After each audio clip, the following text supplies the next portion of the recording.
നമസ്കാരം. എല്ലാവർക്കും എൻ്റെ ഏറ്റവും പുതിയ വീഡിയോയിലേക്ക് സ്വാഗതം.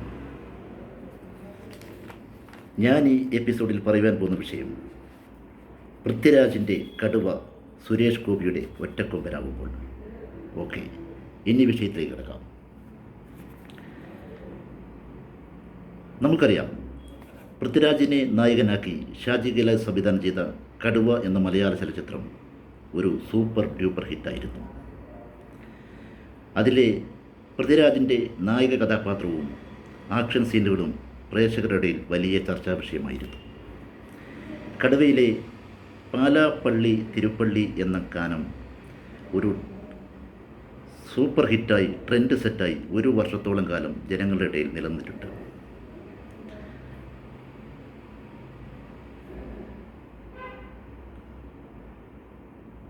മധ്യ തിരുവിതാംകൂറിലെ പാലായും പരിസര പ്രദേശങ്ങളും കൈപ്പിടിയിലൊതുക്കിയ കടുവ കുന്നേൽ കുറുവച്ചൻ്റെ കഥയാണ് കടുവ പറഞ്ഞത്. പൃഥ്വിരാജിനെ നായകനാക്കി കടുവ പ്രഖ്യാപിക്കുന്നതിന് മുമ്പ് സുരേഷ് ഗോപിയെ നായകനാക്കി ഈ പ്രൊജക്റ്റ് പ്രഖ്യാപിച്ചതാണ്.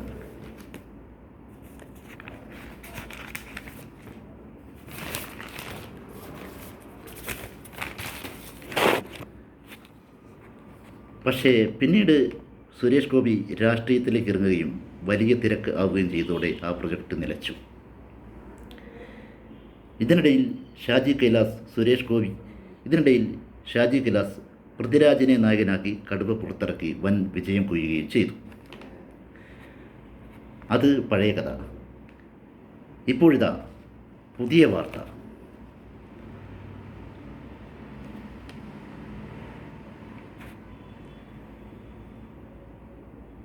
നിലച്ചുപോയ കടുവ എന്ന പ്രൊജക്റ്റ് സുരേഷ് ഗോപിയെ നായകനാക്കി ഒറ്റക്കൊമ്പൻ എന്ന പേരിൽ വീണ്ടും വരുന്നു.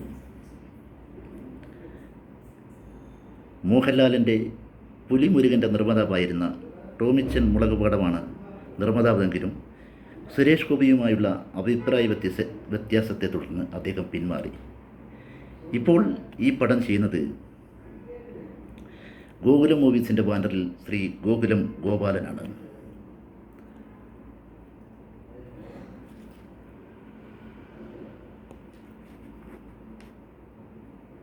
ഈ സിനിമാക്കാർക്ക് ഇത് എന്തു പറ്റി?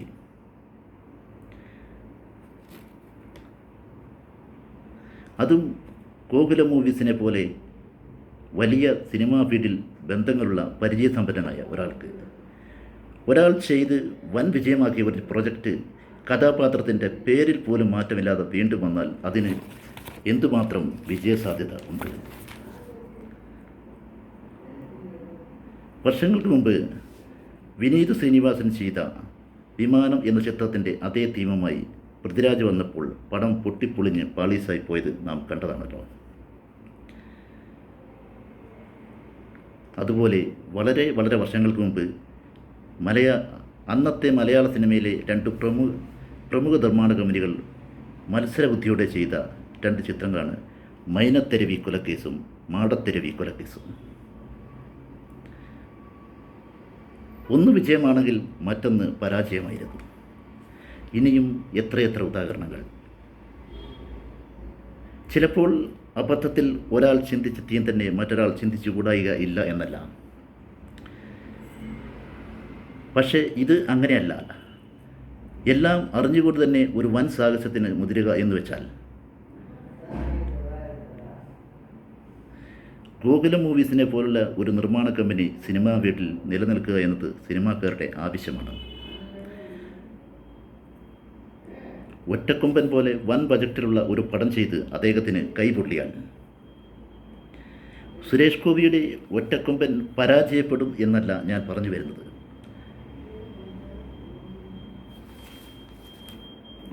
ചിലപ്പോൾ പൃഥ്വിരാജ് ചെയ്ത കടുവ കുന്നേൽ കുറുവച്ചൻ എന്ന നായക കഥാപാത്രം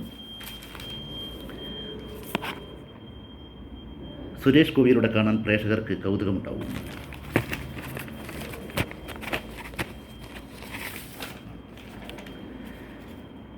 സുരേഷ് ഗോപിയുടെ ഇപ്പോഴത്തെ ഇമേജും അദ്ദേഹത്തിൻ്റെ തീപാറുന്ന ഡയലോഗും തീപ്പൊരി ആക്ഷൻ എല്ലാമായി പഴയതിൽ നിന്നും വ്യത്യസ്തമായി കടുവ രൂപപ്പെട്ടാൽ ചിലപ്പോൾ വിജയിച്ചുകൂടായിക ഇല്ല.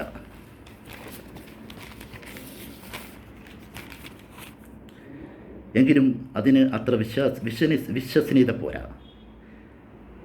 കേരളത്തിലെ ജനങ്ങൾ പ്രബുദ്ധരാണ്. ഏത് നടനാണെങ്കിലും കണ്ടറിഞ്ഞ തീം വീണ്ടും കാണാൻ ഒരുപക്ഷെ അവർ വിമുഖത കാണിക്കും. സിനിമാക്കാരുടെ ചങ്കൂറ്റത്തെ സമ്മതിച്ചേ മതിയാവും. ഇനി ഗോകുലൻ ഗോപാലേട്ടൻ എന്താണ് മനസ്സിൽ കണ്ടതെന്ന് പറയാൻ കഴിയില്ല. പേരിൽ കടുവാക്കുന്നേൽ കുറുവച്ചൻ എന്നുണ്ടെങ്കിലും കഥയിൽ മാറ്റമുണ്ടെങ്കിലും